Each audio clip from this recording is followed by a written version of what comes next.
Hello and welcome students. This is the biology video of standard 6th chapter 3. मतलब ऐसे तो ये chapter 7 है लेकिन syllabus के according क्या है, ये chapter number 3 है. तो इसमें हम part 4 देख रहे हैं अपने वीडियो का. तो हमारा टॉपिक क्या चल रहा था, characteristic of a living beings. मतलब लिविंग थिंग्स जो थे उनका क्या क्या फीचर्स होता है, क्या क्या क्वालिटीज़ होता है, उसके बारे में हमें पढ़ना था. तो यहाँ पे कुछ क्वालिटीज़ है, पहले आप पढ़ चुके हो. यहाँ पे कुछ है टॉपिक जो मैं डिस्कस करूँगी अभी. तो फर्स्ट है living things have a definite life span. Second one is living things reproduce. Living things respond to stimulus. Living things need food. Living things excrete. Living things respire. और इसके अलावा दो टॉपिक है, phototropism जो respond to stimulus में आएगा, और एक है जियोट्रॉपिज्म. तो फोटो मीन्स क्या होता है, लाइट. तो response of plant towards the light, ठीक है, जो लाइट की तरफ रिस्पॉन्स होता है प्लांट्स का, उसे हम कहते हैं फोटोट्रॉपिज्म. जियोट्रॉपिज्म होता है, जियो मीन्स अर्थ. तो रिस्पॉन्स ऑफ प्लांट टुवर्ड्स और against the earth, against the gravity और towards the gravity is known as geotropism. तो यहाँ पे ये सारे टॉपिक को अभी हम डिस्कस करेंगे. तो लेट्स स्टार्ट अ वीडियो. तो फर्स्ट क्या था, living things have a definite life span. मतलब जितने भी लिविंग थिंग्स है, अगर उन्होंने जन्म लिया है तो ये तय है कि उनकी मृत्यु होनी भी तय है. और सबका क्या होता है, एक अपना अपना लाइफ स्पैन होता है, ठीक है. जैसे हाउस फ्लाई है यहाँ, तो 1 से 4 मंथ. माउस हो गया 2 to 3 years. तो वैसे ह्यूमन बींग्स का एवरेज लाइफ स्पैन क्या है, 60 to 65. उसी तरीके से living things reproduce. Living things जो है वो रिप्रोड्यूस भी करते, मतलब वो अपनी तरह का यंग वंस प्रोड्यूस करते हैं ताकि उनका स्पीसीज क्या है वो आगे बढ़ता रहे. इसके अलावा फिर है living things respond to stimulus. मतलब अगर कोई स्ट्यूमुलस हो रहा है, मतलब अगर कोई इन्वायरमेंटल कॉज कर रहा है, तो उसके टुवर्ड्स में लिविंग थिंग्स अपना रिस्पॉन्स देता है, ठीक है. जैसे रिस्पॉन्स होता क्या है, you what happens when you accidentally touch a hot utensils. जब कभी भी आप अपना एक एग्जांपल देखो, जब कभी भी आप कोई गर्म बर्तन को टच करते हो तो क्या होता है, हम जल्दी से अपना हाथ हटा लेते हैं, ठीक है. तो ये रिस्पॉन्स ही हुआ ना, मतलब वो गर्म बर्तन हमारे लिए क्या है, स्टिमुलस का काम कर रहा है, और हम अपना हाथ हटा रहे हैं, ये क्या है, उसके प्रति रिस्पॉन्स हो रहा है हमारा. The cause of this response is called the stimulus. और इस रिस्पॉन्स के होने का जो कारण होता, मतलब जिसकी वजह से ये रिस्पॉन्स हो रहा है, उसे ही कहा जाता है stimulus. Why do the leaves of mimosa plant or touch me not as it is commonly called droop if something touches it? जैसे आपने देखा होगा ना टच मी नॉट प्लांट को, जैसे ही आप उसको टच करते हो तो उसके सारे पत्ती मुरझा जाते हैं और फिर थोड़ी देर बाद क्या होता है, वो फिर से वापस आ जाता. तो ये किसका एग्जाम्पल है, टच टू स्ट्यूमुलस का ही, मतलब रिस्पॉन्ड टू स्ट्यूमुलस का ही ये एक एग्जाम्पल है. जैसे यहाँ पे एक एग्जाम्पल दिया गया है, keep a small potted plant near a window through which light can come in. आप एक प्लांट रखो छोटा सा विंडो के पास में, जहाँ से लाइट थोड़ी बहुत आ रही है. After a few days you will notice that the tip of the plant bends towards the direction from where the light is coming इन.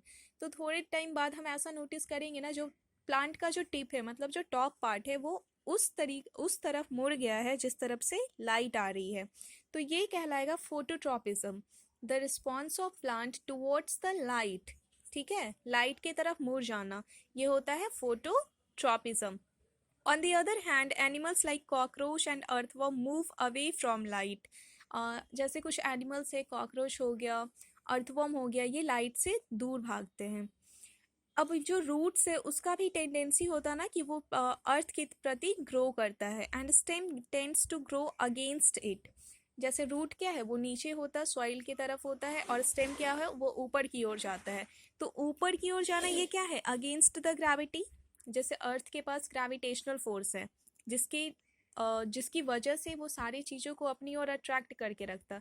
जैसे न्यूटन ने बताया था ना कि ये एप्पल नीचे ही क्यों गिरता है, तो ये ग्रेविटेशनल फोर्स के कारण हुआ था.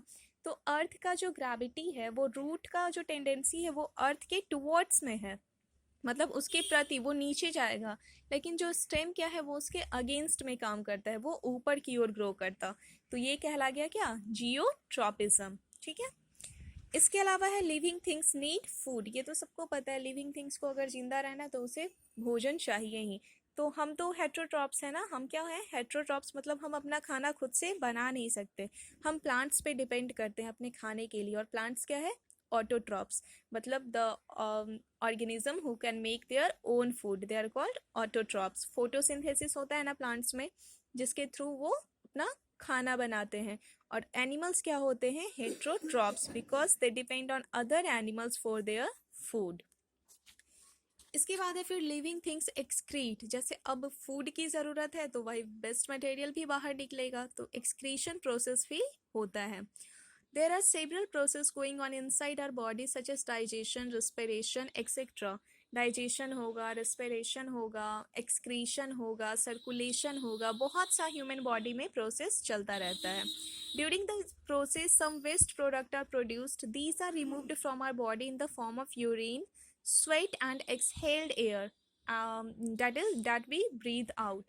तो जितना भी प्रोसेस चल रहा है, जैसे आप कोई इंडस्ट्री का ले लो, ठीक है, कोई इंडस्ट्री है तो वहाँ पे कोई भी चीज़ बनाया जा रहा है, तो जब उस बनने के प्रोसेस में, उस बनने के दरमियान वेस्ट मटेरियल भी तो निकलते हैं ना, तो वही सेम चीज़ यहाँ पे है। जैसे ये बन रहा है, सारा प्रोसेस चल रहा है, तो उसमें से वेस्ट मटेरियल भी निकलेगा और उसका बॉडी से निकलना बहुत ही ज़रूरी है, और वो यूरिन, स्वेट और एक्सहेल्ड एयर के फॉर्म में निकलता है बॉडी से।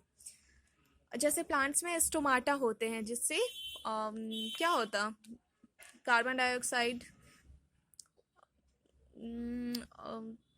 क्या कहते हैं उसको, ट्रांसपीरेशन जो होता है, ठीक है, the loss of water in the form of water vapour from the aerial parts of a plant is known as transpiration. Stomata वो स्मॉल पोर्स होते हैं जिससे उनका वेस्ट मटेरियल बाहर निकलता।